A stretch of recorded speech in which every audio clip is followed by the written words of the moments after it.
So chapter 23 is all about lots of changes in Europe in the time period from about 1750 to 1900. And so we've learned about revolutions like the French Revolution, also about the Industrial Revolution, but there's lots of additional changes that came after those things, like responses to the Industrial Revolution, responses to the revolutions in places like France. And so this PowerPoint is going to go over some of the other changes in things like politics and society during the 19th century period in Europe. This chart is a review of the first industrial revolution, which we've learned about, and then the second wave of industrialization, which is called the second industrial revolution. So the first industrial revolution, the one that we all know started in Britain, was from about 1760 to about 1830. So it's the first wave of industrialization. And what's happening in terms of the method of production, we're shifting from hand production, what we call cottage industries, to machine production. So you might want to include an arrow in the middle of those two words, from hand production to machine production. And we've learned that the industry that this focused around was textiles. The major power sources, first we had water. So remember, first factories had to be located next to a water source to turn a water wheel and power them. Later, with the development of the steam engine was fueled by coal. And so new engines would be the steam engine. For the inventions, you don't have to list all of these inventions. Maybe list like 2, okay? But you'll notice they're all pretty much about textiles, like the spinning jenny, the cotton gin, things like that. And what was the standard of living like? It was terrible. And we've talked about that, like how people's lives were in the tenements and things like that. As rapid industrialization occurred, there are lots of issues. So the second industrial revolution is the second wave of increased industrialization. So the time frame is from 1850 on. And already we have machine production. So this is just even more increased automation. So even more industries are taken over by machine manufacturing. The products, textiles are still important, but steel, chemicals, and electricity now are major industries that start developing even more in the second industrial revolution. Power sources, coal and steam is still really important, but petroleum products like gasoline and electricity are additional sources of power that become important. Again, the steam engine, still very important, but now we also have the internal combustion engine. And for inventions, again, you could list a few examples. So automobiles emerge at the end of the 19th century. New chemicals for all different types of uses. Railroads become more prevalent. So railroads started in the early 1800s, but now they become much more widespread with the second industrial revolution. And then there's also a lot of new inventions for communication. The telegraph, the telephone, and the radio. And then the standard of living.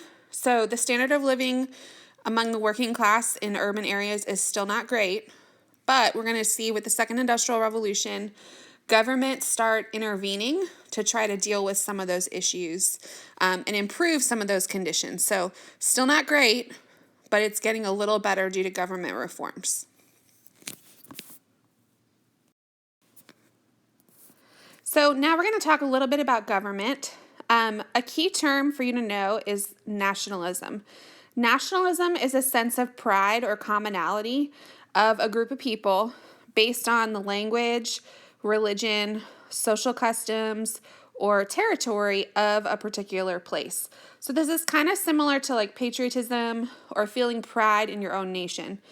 The thing to remember, though, is you can have feelings of nationalism even if your group of people doesn't have a nation. So maybe you're a group, like last year, for example, I think if you were in pre-AP geography, you might have learned about the Kurds. in the Middle East, and that they have a lot of sense of pride as like this common group of people with a common heritage and culture, but they don't actually have their own country. That's something that a lot of them would like to have. Okay, so nationalism is just this feeling that you have things in common with this group of people and you want to come together as a nation.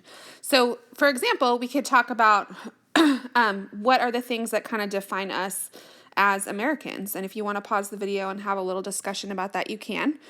But you can see here on this chart things like culture, a common history, a common language, a common territory, a common ethnicity, and a common religion are some of the things that people identify with in terms of a nation. So why do we care about nationalism? Well, if we go back and remember the French Revolution, following the French Revolution, Napoleon Bonaparte, who was a general during the French Revolution in France, seized power and became emperor. So he basically became a dictator over France, even after they'd fought like this whole revolution against the monarchy. Now, the positives of Napoleon's rule are that he kept some of the French revolution ideas. So like things that we looked at in the Declaration of the Rights of Man and Citizen, like equal rights and protections for property, he kept those in his law code called the Napoleonic Code. But the negatives would be that he was an emperor. I mean, he became a dictator, and so he used things like censorship. He limited women's rights, for example, and this inspired nationalism throughout Europe as he conquered. So what we need to think about is, why did that happen? How did it cause nationalism? So here's a map of Napoleon's Europe, and you can see that he greatly expanded the empire. He made it all the way to Russia, had Russia as an ally for a little bit of time, and then was actually defeated in Russia. But how did this cause nationalism? Because the French were invading. You can see the places they're invading, like they're invading through Italy, through Germany, into Austria, into Poland, Spain, Russia. And so what happened is that those people felt kind of in their own hearts, we don't want to be French. Like we feel a common heritage to Germany or to Russia or to Austria or wherever. And so it inspired people in these other places to band together and fight against Napoleon's army and against being taken over and becoming part of the French Empire. So it inspired pride or nationalism within these different groups of people to fight back against Napoleon's invasion. So after Napoleon was defeated in 1815, the major countries that had defeated him met at a meeting called the Congress of Vienna, which is Vienna's in Austria. And so they met to make a peace settlement. The people who met at this meeting included this guy you see here, Prince Clemens von Metternich, who was the foreign minister of Austria, and he was very conservative, as were the other people who met here. So they had seen the French Revolution. They had seen all the violence of the French Revolution and how the monarch had been not only overthrown but executed. And this was horrific to them. So they were very concerned about this kind of thing going forward in their countries, and they didn't want that to happen. And so they're wanting to return to like the way things used to be. So Napoleon's defeated. What's going to happen to all that territory? They want to take it back and make it kind of the way it was before, under monarchies and traditional institutions. So what is conservatism in the 19th century Europe? Number one, they want the status quo. Status quo means we just want to keep things the same. Like what we've been doing has been working. We're not going to change or make any kind of major reforms. And so two things that go along with keeping things the same: Europe for hundreds of years has had monarchy, and so they want to keep monarchies in power, which is not what had happened in the French Revolution. And then they also want to maintain tradition. So things like the aristocracy being the powerful group, they want to keep that. Whereas remember in the French Revolution, it's the new middle class who wants to become the leaders of the country. So conservatives want to keep things the same, and in this time period, that would mean monarchy and aristocracy. So the Congress of Vienna made a bunch of different decisions. They first off redrew the boundaries of Europe to create what they considered a balance of power. So they didn't want one country to become super powerful again, like Napoleon of France had been. And so they redistributed land, which created some issues. So for example, a lot of Poland was given to Russia. A lot of northern Italy was given to Austria. This backfired because it inspired nationalism in those regions. So like the Polish people are saying, hey, we're Polish. We want to have a state of Poland for our group. We don't want to be Russian or part of the Russian Empire. Same thing with Italy. They want to identify as Italian, start their own nation. They don't want to be part of Austria. So that's one example of how a decision backfired. Another one would be that they restored traditional rulers. So in France, for example, they got one of King Louis's descendants and made him the new king of France, which obviously is totally the opposite of what the French Revolution had been about. So this backfired because people had already learned about ideas like the Enlightenment, for example, and they didn't want to go back to the previous type of government under the monarchy. They had seen the American Revolution, they had seen the French Revolution, and they want to feel like they're really moving forward and not going backwards to an old form of government that they'd had before. They also discussed countries will come and help each other to stop future revolutions. So like if there's a revolution in one of these countries, the other countries will send their military to help them stop it. They also discussed ending slavery, which was inspired by the Enlightenment and the ideas of human rights. And so basically, the takeaway here is that the leaders of the Congress of Vienna didn't really take into account that the Enlightenment and these revolutions had inspired liberalism throughout Europe, that people were looking forward to new forms of government, and that that's what a lot of people actually really wanted. So just to review, here's the map of Napoleon's empire. And then here's what happened with the Congress of Vienna in 1815. So you can see like Poland has become part of Russia. Austria is in northern Italy. France has been reduced back to like the size it used to be. So all of these things cause future issues. All right, so I said just a minute ago that people in Europe by this time wanted liberalism and liberal ideas. So what is liberalism in the 19th century? Liberals in the 19th century in Europe, they want constitutions. So they want the government to be accountable to a document and not just have unlimited power. They also want suffrage or voting for some people. This is a key thing to understand. Liberals in the 19th century do not necessarily think that everyone should vote, but they feel like people should have more of a say in their government than they did before. So upper class men who own property, that kind of thing, the liberals thought that they should be able to vote.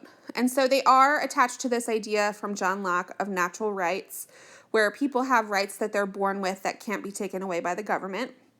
And then a lot of them also argue for laissez-faire economics. So this is different than how we think of liberals, I would say, today in America. Today we think of liberals as wanting the government to be more involved in the economy. In Europe in the 19th century, it's the opposite, because laissez-faire means let it be, or the government stay out of the economy, and that's what liberals in the 19th century really wanted. So a key person that you should know as an example of liberalism is John Stuart Mill. So John Stuart Mill said, the government should really not be involved in people's daily lives. People should be able to do pretty much whatever they want as long as it doesn't harm others. So like you should be able to make decisions about what you do with your life, how you handle your money, how you handle your own private property, and only if that impacts someone else negatively should the government be involved in that. He also said that all people should have free speech, and something that was unique to John Stuart Mill is he advocated universal suffrage, including women. This was very radical for the time period because, like I just said at the top of this slide, most liberals thought it should only be wealthy men that were involved in voting, but John Stuart Mill took it a lot further, and he believed that having more people voting, including women, would help prevent the wealthy people of society from imposing all their own ideas on the rest of the people in society. So these new political ideas like liberalism and nationalism led to a series of revolutions in Europe, mainly in the years 1820, 1830, and 1848. And so here's two examples, and I want you to think about which one represents liberalism. And remember, liberals want things like voting and constitutions. And which one represents nationalism, which again would be people who want a nation for their own group that they identify with. Okay, so one example is the Austro-Hungarian Empire. So here's the Austrian Empire. There's a map here, and all the different colors represent the different ethnic groups. So this is a large multi-ethnic empire. The Hungarians, which are part of this empire, revolted. So they wanted to break away and form their own country. And then remember at the Congress of Vienna that the great powers had agreed that they would come and help each other stop revolutions to like prevent a new French Revolution. And so Russia, Austria's neighbor, came in and crushed this rebellion. The second example is that the French revolted again in 1830 and overthrew their king and established a republic, which is a government without a king, and a constitution. So which one is liberalism? Which one is nationalism? So hopefully you're thinking the one with Austria and the Hungarians wanting their own nation, that's nationalism. The French revolting and overthrowing the king and establishing a constitution, that's liberalism. So there are many, many more revolutions. These are just two examples to kind of show you how these new ideas of liberalism and nationalism had an impact on what people did. And like I said, there's many other revolutions. This is a map of revolutions in 1848. So everywhere there's a little red star, there was a major revolt in 1848. Most of these revolutions, however, were unsuccessful, and there's specific reasons why. Number one, the leaders who were in charge, like think about Metternich from the Congress of Vienna, they're conservative people. They want to maintain the status quo because they already have power. They don't see a need to change things up and give voting rights and stuff like that. And so they want to keep their own power. Also, remember, the people who are in power are the people who control the military. And so when revolts happen, if the people in power don't want change, they can use the military against people, against the revolters, to crush those rebellions. And then another problem is that a lot of times the revolutionaries themselves were not united. So they all wanted, say, a change in government, but they didn't have just one picture of what that would look like. Like maybe some people want a constitution, some people want rights for women, a lot of other people feel like rights for women is too radical. Other people are concerned about their own ethnic group. Like there's too many things going on that prevent them from having a unified voice against their current government. There are also two important examples of nationalism during this time period that led to the unification of two new states. So Italy, which you see on the map here, had been broken into a bunch of separate kingdoms since the Middle Ages. So Italy was not a united country like we think of it today. And Italy had attempted to unify during the revolutions of 1848, but it hadn't really worked out. France and Austria had intervened to stop the unification of Italy. Well, why would they want to do this? Austria controlled territory in Italy that they didn't want to give up. Why would Italy want to unite? It's because of common feelings of nationalism. So they feel like they have a common history. Most of these people all speak Italian. They have similar customs and foods and things like that that bring them together as a group. And so it's nationalism that causes them to want to come together. So the person who really played a large role in this is Count Camillo di Cavour from the northern kingdom of Piedmont in Italy. And he made a plan to unite Italy over time. One of the things he did was he industrialized northern Italy to make the economy really strong and make others want to join. He also made an alliance with France against Austria. So previously, France and Austria were kind of competing in Italy to gain influence and territory. And so he kind of pitted them against each other and made an alliance with France against Austria to hopefully kick Austria out of Italy.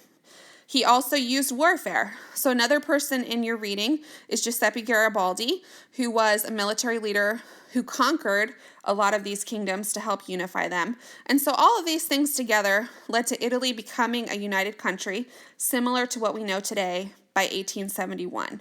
And again, the common thing here is that nationalism is inspiring Italians to come together and form one country for their own people.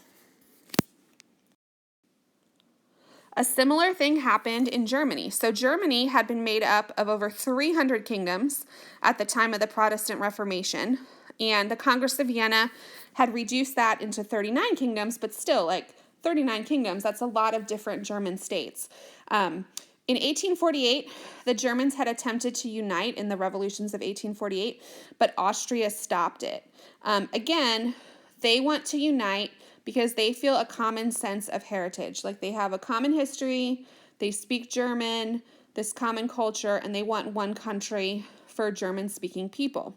And so the leader of this one is a northern German state called Prussia. Prussia was led by a leader named Otto von Bismarck, and he took a series of, I would say, similar steps to what happened in Italy to unite Germany. So he industrialized Germany. He really focused on strengthening the economy so that Germany could stand as its own independent state. He also waged a series of wars to add territory to Prussia, to add some of these 39 states to Prussia, and to push Austria out, because Austria, he felt was never going to allow Germany to unify as he saw that it should. And so he wanted to push Austrian influence out of Germany. And so similar to what happened in Italy, Germany was united by 1871. And again, the major force at play here is nationalism. Now we're going to talk about some economic things. So a review from the Enlightenment, a key thinker in economics during this time is Adam Smith. Adam Smith, hopefully you remember, he believed in laissez-faire economics, that the government should stay out of the economy and that the economy runs best when it kind of does its own thing. So he was very against mercantilism. Also during this time, we have different and new financial instruments that help people form corporations and just conduct business in a better way. The commercial revolution had already begun with global trade in the 1500s. What had happened then? Well, remember, that's really when Europeans started exploring and going out throughout the world and establishing new trade relationships all throughout the world. And so these are some things that occurred later on in economics and finance that helped people just trade even more and conduct business in even more efficient ways. So corporations is number one. A corporation is a legal business chartered with the government, owned by stockholders instead of the individual. And the key thing for a corporation is it has limited liability. So a corporation, if something happens or they have debts or they're sued, is liable, not the people. So an example of that would be if you're a person who owns say your own little business and you're not incorporated, and maybe you're an electrician or something, and you do repairs at someone's home, and then say something bad happens, it causes a fire or something like that, and they come after you and sue you individually because you're the only person that owns that business. They can go after your own assets. With a corporation, they can only go after the assets of the corporation. So for example, the largest corporation in the world is Walmart. If someone, say Walmart doesn't fix the sidewalk outside of Walmart and somebody falls and injures themselves and sues Walmart, the workers and the people at Walmart aren't going to lose anything themselves. They can only go after the money that is part of the corporation of Walmart. So they have limited liability. It protects the people who are in that business when you form a corporation. And that's why a lot of people, I gave the example of an electrician, but a lot of people who have a small business, even if it's just one person, will form a corporation for that reason so that they're protected from any kind of issues that might come up. Okay, stock markets. So people could also start buying and selling shares in businesses. Why do companies sell stock? Well, they do it to raise money for the company. Why do people buy it? Because we hope that when we buy stock, the business will do well, the stock price will go up, and we will make money when we sell the stock. And then insurance is also a new thing that started around this time. So Lloyd's of London, which is a famous insurance company that's still around, issued insurance in exchange for payment to lessen the risk of business investment. So, I mean, just think about car insurance. A lot of you are starting to drive. You are either are driving or starting to drive soon. The idea of paying someone so that if something happens, then you get money back to help you with a loss is basically what insurance is. That's a new concept in Europe during this time. So we've talked about the problems of the Industrial Revolution and all the issues that it caused for workers. Like you read a bunch of primary sources about some of these problems. And so in the 19th century in Europe, governments started doing things to help improve these issues. So some examples from Great Britain. They passed the 10 Hours Act of 1847. This said that women and children could only work 10 hours a day in factories. Now, still today, we would think children working 10 hours a day, not so good. But what we need to remember is this is a step in the direction of reform. So it's like baby steps towards fixing these problems of industrialization. Same thing with the Mines Act. So in 1842, Britain passed the Mines Act that said children under 10 should not be working in coal mines. So they're slowly making reforms to deal with some of these problems that we know were caused by industrialization. Another way that people responded to the problems of industrialization and the treatment of workers is by promoting what we call alternate visions of society. So one of these is socialism, and we're going to learn more about this later on. But socialism is the belief that people should share the means of production and therefore all share in the profits. So socialism, or socialists would say in this time period, that the owners of these factories, for example, have gotten really wealthy off of the work of the workers. And the workers are paid a very low wage. They do everything, but they don't really share in any of the benefits. And so socialists would say it would be better if we all own the factory together and then all shared in the benefits. So it promotes cooperation instead of competition. And like I said, we're going to learn more about that when you do an activity about Karl Marx. Another alternate vision of society is Marxism or communism. And like I said, we're going to do a whole nother lesson on this, so I'm not going to talk about it a whole bunch.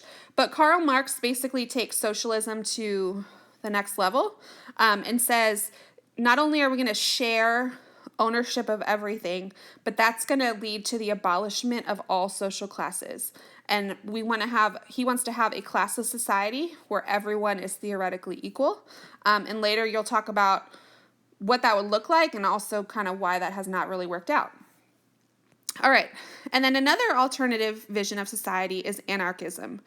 Anarchism is the belief that all government institutions should be destroyed, often through violence. Now, the reason that this came about in the 19th century, especially in places like, say, Russia, is because in some of these places, people had no legal way to express their opinions. So, like, if you have a very oppressive government and no voting and no way to have your voice heard, you might start to think that you need to take drastic measures. Like, a revolution is not enough.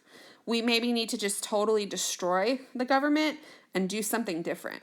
And so that's why anarchism as a philosophy really developed and took off, especially in specific countries that had a very oppressive government like Russia.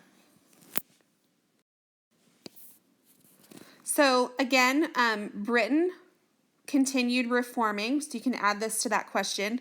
As industrialization was criticized for all of its problems, governments undertook reforms. So another thing that they did in Britain is they slowly expanded suffrage to more and more men. So you don't need to know these years, but there's a series of laws that were passed in these different years that gradually lessened how much property you had to own, and how much taxes you had to pay in order to be a voter. So it expanded voting to more and more levels of society.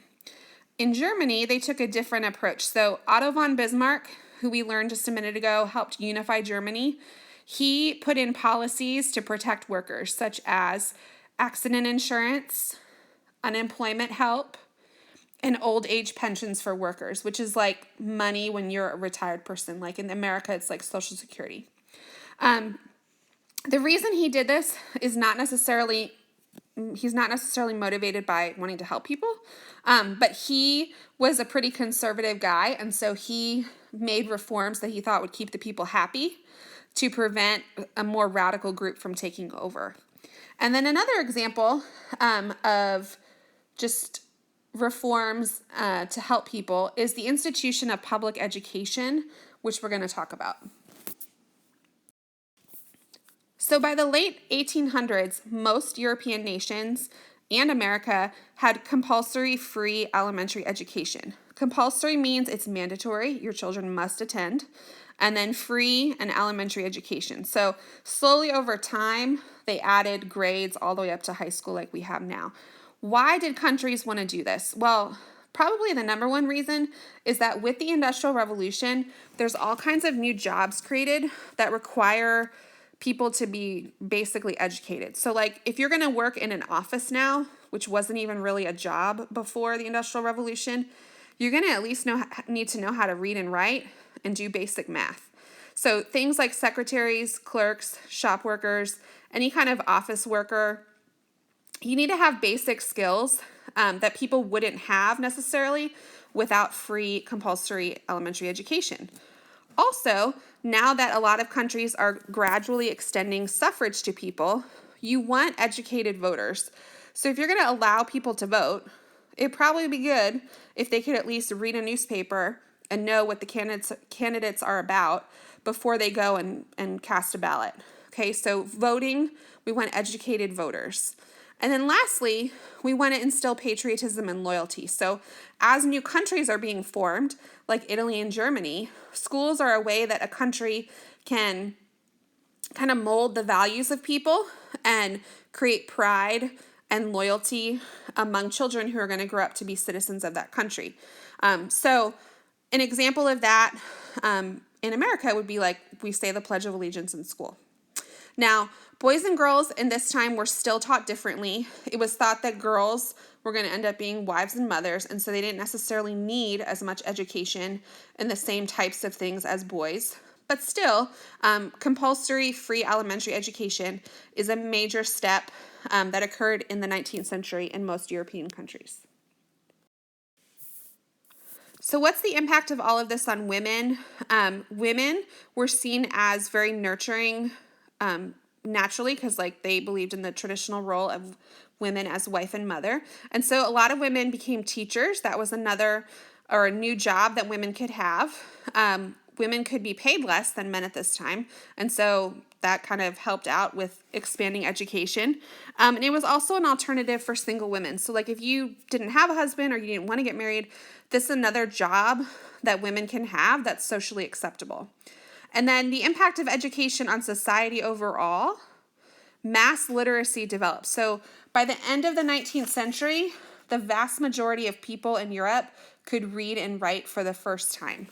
And this also led to the development of new reading material. So like you see here, a newsstand, magazines and newspapers became very popular as most people now could read and write.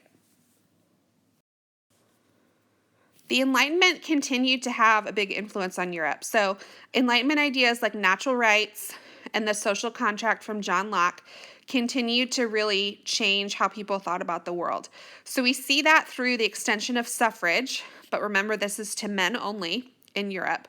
So by the beginning of the 20th century, most men in Europe could vote regardless of social class or anything like that. And then another way we see it, which we've learned about before, is with the abolition of slavery. So Europeans and in the United States, people gradually abolished slavery. So in the British Empire, slavery was abolished in 1833. In the United States, we know it was 1865 with the Civil War. And Brazil was one of the last countries in the Americas or Europe to abolish it in 1888. We also have the end of serfdom in Europe. So Russia, for example, was one of the last countries like holding on to serfdom, and they abolished serfdom in 1861. So this idea of human rights and people not being treated as a slave or close to a slave, like under Russian serfdom, became a more widely accepted idea and led to the abolishment of slavery. Governments also continue to make a lot of changes in response to workers' movements. So as workers now are developing alternate theories like socialism, and they're just demanding more that the government protects them more as more and more people are able to vote, governments have to respond to that. And so governments institute programs that are common today, but these are things that started in the 19th century. So public health measures. We know that living in the low-income areas of urban cities had very, very poor living conditions, lots of disease, no clean water, things like that. So the idea of having city water, sewers to deal with waste, building codes and inspectors to make sure that the places people are living are safe. All of those things developed. Police forces in urban areas to keep order and deal with crime. That developed in the 19th century for the first time. Public transportation, lighting, urban planning, recreation. So like the government is going to say, provide like trolleys for people to get around, street lights to make things safer, urban planning. They're not going to just let people like throw up tenement buildings wherever. They're going to have a plan for the city so that it remains orderly and clean. Recreation, like the inclusion of parks in cities. All of these things are things that cities started to be in charge of. And so this increased the capacity of the government. So the government hired more and more people to implement these programs, and the government just tended to be more involved in people's daily lives as all of these new regulations and programs were put into place. There's also a change in attitudes in general. So having a city where people are very poor and there's lots of disease and the conditions are terrible, that becomes seen as a drain on society overall. And so governments and people are motivated to want to fix these issues. Clean water in cities had a dramatic impact on public health. People were able to bathe more and keep more clean, and then clean drinking water that could be carried through cities dramatically reduced the spread of disease. Governments also worked in some places to fund low-income housing. They created parks to provide green space and fresh air to people living in cities. And they often redesign cities. So like they would build wider roads now to accommodate new forms of transportation like streetcars and trolleys. We also had the development of new social classes. So the new middle class, who is included in that would be people that maybe own a business. They're an entrepreneur, could be a factory owner. It could also be people who have some education and now have a higher position, like maybe the manager of the factory or the business, or someone who has kind of a higher status job versus just working in a factory. And then the industrial working class, which we learned about before as well, would be the people who are actually working in the factories. As new laws developed that restricted work hours, people now for the first time had a distinct time off. So remember previously in the beginning of the Industrial Revolution, people worked 6 days a week, like 10 to 12 hours a day. As laws are made to restrict that more to like a regular work week like we think of it now, the idea of having a weekend, for example, with time off was a new thing. And so to fill that time, people developed new leisure activities. Some jobs even began providing vacation time, and people could travel to different places where they wouldn't have been able to go before. So remember now throughout Europe and the United States, we have railroads. So people now can travel further away from their home than they could before. So like the idea of going to the beach on a trip was a pretty new concept because now you can get there relatively easily and you have time off from work to actually go and enjoy that.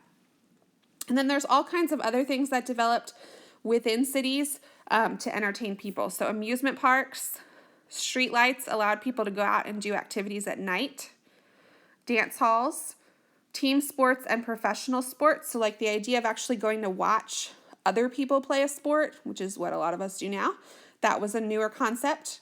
And then cities developed things like museums, theaters, opera houses, all different kinds of activities for people to enjoy in their time off. And this just shows you some of those activities. So in the top left, we have an amusement park, and in the bottom left, the other side, we have a theater or an opera house. And then at the top, we have a sports team, which is a cricket team. People also had access to all different kinds of products. And for the first time, we have department stores developing where people can now go to one store and have access to many, many different products. Also, cities developed streetcars to allow people to travel beyond just their little neighborhood to shop. And advertising greatly increased. A lot of advertising was directed at women for products like pre-made clothes, processed food, and labor-saving devices. So like the idea of going to a store and just picking out your clothes versus making them yourself was a newer thing. Processed food, like going to a store and buying a can of soup, for example, that was a new thing. And then labor-saving devices. This one, you can take a second and see if you can guess what this is. This is actually a washing machine. So devices that were designed to be used in the home to save time were now marketed especially towards women. Fads developed with advertising now, like trends, and the idea of desiring something that's really popular and trendy was kind of a newer thing. And fashion, of course, like that's always a thing. But other trends of the 19th century, an example would be bicycles. So this is a picture of a department store. And I think just take a second and imagine, like, if you come from a rural area where you'd lived on a farm your whole life and now you're an urban worker and you can go into a store and see just like this huge array of products that are now available. That's a pretty impressive thing for this time period. And then lastly, more changes for women. So again, laws were developed that restricted women and children from working in factories. And so this kind of returned women, pulled women out of the factory and in some cases returned them to working in the home. Lower class women tended to do work that they could do out of their home. Like maybe they would take laundry in for a wealthy family and do their laundry. They would work in a home as a servant. But new jobs were also open to women with the Second Industrial Revolution. And now that there's free compulsory education, women can do things like be secretaries, nurses, teachers, shopkeepers, telephone operators, like we see at the bottom. The ideal woman, ideal in quotes, the ideal was still for women to stay at home and be a wife and mother. But it's definitely a positive for women that they have other opportunities. So like if you don't want to get married or you don't get married, there's socially acceptable jobs that you can do outside of the home to provide for yourself really for the first time.